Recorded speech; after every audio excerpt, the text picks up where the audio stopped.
Unpacking Civil Engineering with Josephine Sawadye. Hi everyone. So I'm studying civil engineering, a Bachelor of Engineering Technology. And civil engineering is basically the professional practice of designing and developing infrastructure projects. Yeah. Great. Thank you so much for that brief explanation. And why civil engineering? Because why not? I like challenging myself, and civil engineering challenges me because it's a very male dominated industry. It requires a lot of thinking. So I thought it would be interesting for me. So did you always know that you wanted to study civil engineering? When exactly did you find out that this was the best thing for you to do? Um, so I didn't always want to study engineering. In civil engineering, it was always electrical engineering. Then I changed my mind, but I knew it was always like engineering.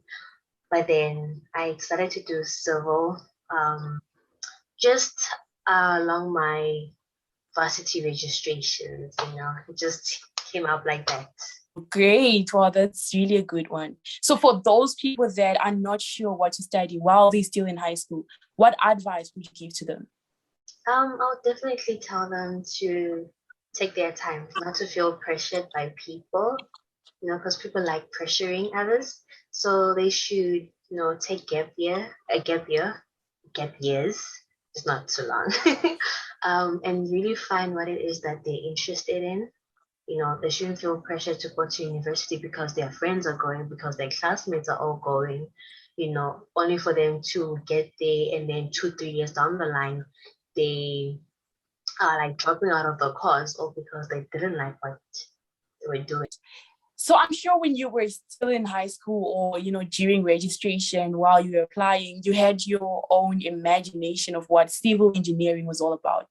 Is it really that? Or are you have you faced any surprises ever since you started? Um, so because I didn't always want to do civil engineering, I didn't really go in with certain expectations when it came to civil engineering. But one thing that I was told was that civil engineering was a very male dominated field, like they had less women.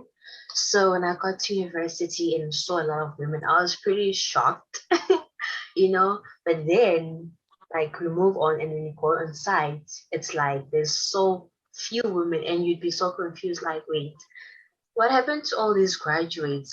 Where did they go? Where did they disappear to? So I find that very amusing. Up until now, I'm still very shocked. Like, how is it possible that in universities there's a lot, but come on site and the actual workplace, there's very few people, women. Yeah. Mm-hmm. So you mentioned site. Isn't that something that you have to do after university? What is site and why are you going there right now? Um, so site is basically going on a construction site, which is basically a place where development is occurring, a building or just rephasing of something. Um, well, for me, I go there just for my practical knowledge, practical experience, but it's not really compulsory for us to be there. Not like part of school, like curriculum as an attachment, as most people would call it. But it's really good for you to learn. So at which level of your degree did you start going on site? So I'm currently my third year, and I'm studying for 4 years, so I only started this year. Okay, that's great. So what subjects would you advise somebody who is still in high school, thinking of taking subjects, to take, someone that is interested in studying civil engineering in the near future? You definitely have maths, pure maths. There's no exception. Pure maths or technical maths, and then physical sciences as well as English. Those are essential for you to get into any engineering field, basically. Okay. And then once they've taken those subjects, what marks are required for them to get so that they Um, can make it through university? okay, so It depends actually.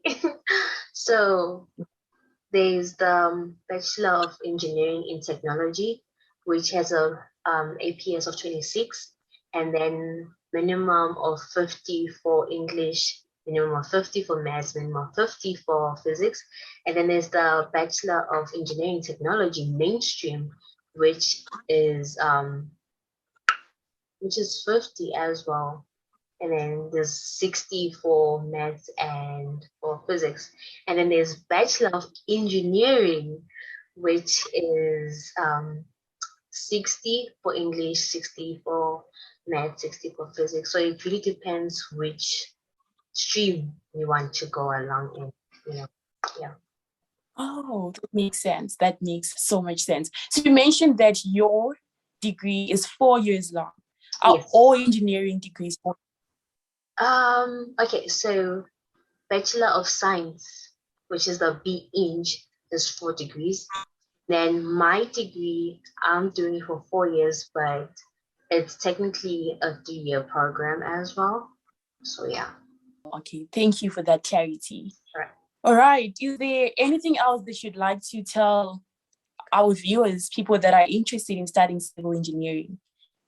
Any study tips or anything at all? Any tips? I would really say don't pressure yourself. I only grew my interest in civil engineering this year. Like that's when I was like, okay, yeah, this is my field. Like that's when I really got to be in this state that I'm in. But don't pressure yourself. Take your time. Learn as much as you can. Networking is important. Yeah, like trying to meet people on LinkedIn, sending emails here and there to many people.